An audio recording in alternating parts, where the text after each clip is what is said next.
For enzyme activity, it is regulated by lots of things: temperature, pH, effector molecules. But another thing that we can talk about is reversible inhibitors.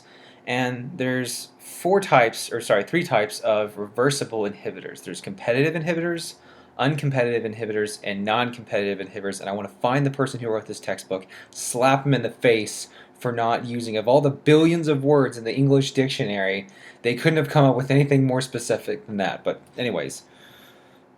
Okay, seriously guys, what the hell? Uncompetitive and non-competitive. Anyways, let's focus on what we probably already know, is that in a competitive inhibitor, the inhibitor is going to resemble the substrate and therefore bind at the active site. So if it resembles the substrate, then it's going to obviously compete with the substrate for tension at the active site. The AS for active site. Okay, so let's draw out a reaction schematic for a competitive inhibitor. So this is just a regular enzyme reaction that we've already talked about for our values of K2, K1, and then K minus 1. But let's look at what happens when we start throwing competitive inhibitors in here. This E can also do something else. He can also interact with the I, the inhibitor, to form us something known as a EI. EI complex, the enzyme and the inhibitor process. Notice that these are equilibrium reactions, so yeah, these are reversible situations here. And it also exists in equilibrium with this, where the S is constantly going off, flying off into the distance, and then the I is constantly coming in and then playing a role in binding this. So the I and the S are both kind of in equilibrium of bouncing on and off of the enzyme.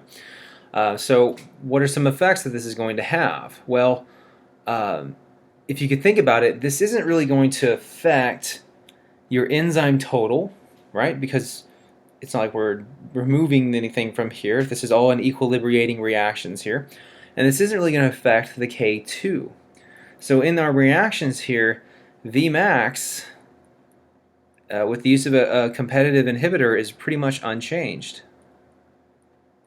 Because you're not affecting the enzyme total, and you're not affecting the catalytic rate of that enzyme.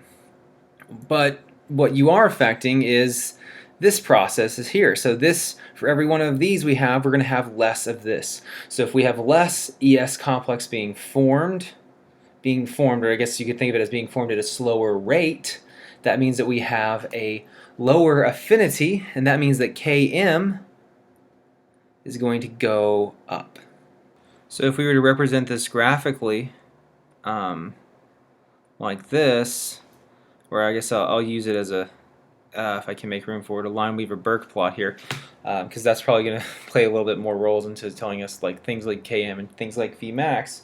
The Vmax for both the non-competitive inhibitor, so I'll just go ahead and draw this in blue as that of a regular, just regular normal conditions, and then I'll use white, I guess, to draw the inhibitor's line. So if we're using the inhibitor, well, what is it going to do? Vmax stays the same, Km is increasing, so two things are going to increase, right? We're going to have an increase in our slope, so it's going to become more narrow, right? It's going to become sharper if you think of it there. And 1 over Km, which is our x-intercept, is going to get closer to 0. So it's going to look something like that. Now for the colossal piece of shit diction that is the uncompetitive inhibitor, which is, good God, man. Anyways, so for an uncompetitive inhibitor, the inhibitor only binds to the enzyme substrate complex. Will only bind to the ES complex. Why is this the case? Because when the substrate comes in, I guess if I were just to try to draw this, so when we have ourselves our enzyme, whoop-de-doo, and I'll just draw it as S like this. When S comes in and binds, this results in a conformational change that is going to make the binding site for the uncompetitive inhibitor is now going to be exposed. So here's our S here. This is the binding site for our, I'm just going to draw it as U, the uncompetitive inhibitor. The point that I'm really trying to stress here is that it's binding after the formation of the ES complex. And I probably shouldn't have drawn it like that. I probably should have drawn the active site as a little bit more like this, as the active site, but oh well. You have a picture in your textbook that shows this, but it's right above that. So anyways, the thing that I don't think I mentioned, and I probably should have, was we had talked about competitive inhibitors. The way that we can overcome the effects of competitive inhibitors, we can simply just add more of our substrate, right? And then everything will be just a-okay. We won't even have to worry about the reaction too much with this. But with uncompetitive inhibitors, since it really doesn't care about that, it really only can bind if we have an ES complex, then there's really nothing we can do to overcome the effects of uncompetitive inhibitors. Now, they are reversible, but they're not necessarily things that we can do to adjust them directly. We just have to let entropy take its course. So as a generalized reaction format, like I said, it can only bind to the ES complex, so the ES complex forms no problem. This is where it's going to collide with, it's going to do one or two things. It's either going to collide with I sometimes, the other time though it's going to go forward to form the enzyme and then the product. I probably should have drawn I down here as well, but oh well. And this reacts us in equilibrium to give us the enzyme substrate complex with the I attached to it. And this, of course, is a dead end. Nothing's going to happen here. What are the, I guess, consequences of this if we think about it? Well, so we are altering in this context the enzyme catalysis rate, right? Because we're changing this right here. We're messing with, so for every one of these reactions that we're forming, or every EP that we form, assuming it's a 1-to-1 conversion ratio, for every enzyme and product that we form, I should have drawn a plus sign there too. What is up with me today? We have an ESI complex forming. And if the ESI complex is forming, we're not forming products. So K2 is going to be affected by this. And if K2, or the Kcat, whatever you want to call it, is affected by this negatively, it's going to be, slowing down that rate. Then that means that Vmax is going to go down, because Vmax is dependent upon Kcat and enzyme total. But that also means that Km is going to go down, because K2 is going to, or Kcat is going down as well. So the consequences of this are both the Vmax are going to go down and the Km value are going to go down, because the K2 value has been brought down. And I guess, let's just make some notes here.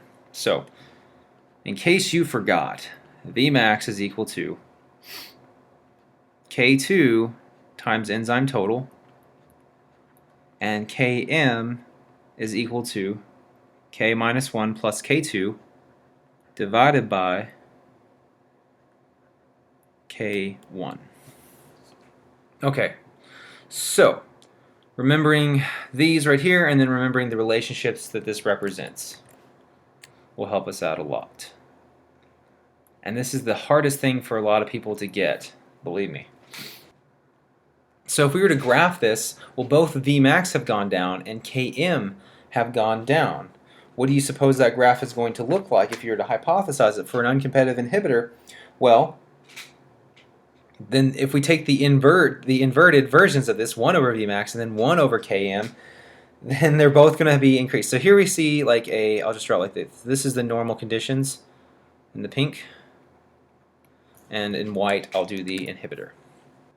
Inhibitors in I, because Vmax went down and Km went down, and we're taking 1 over both of those to get our intercepts.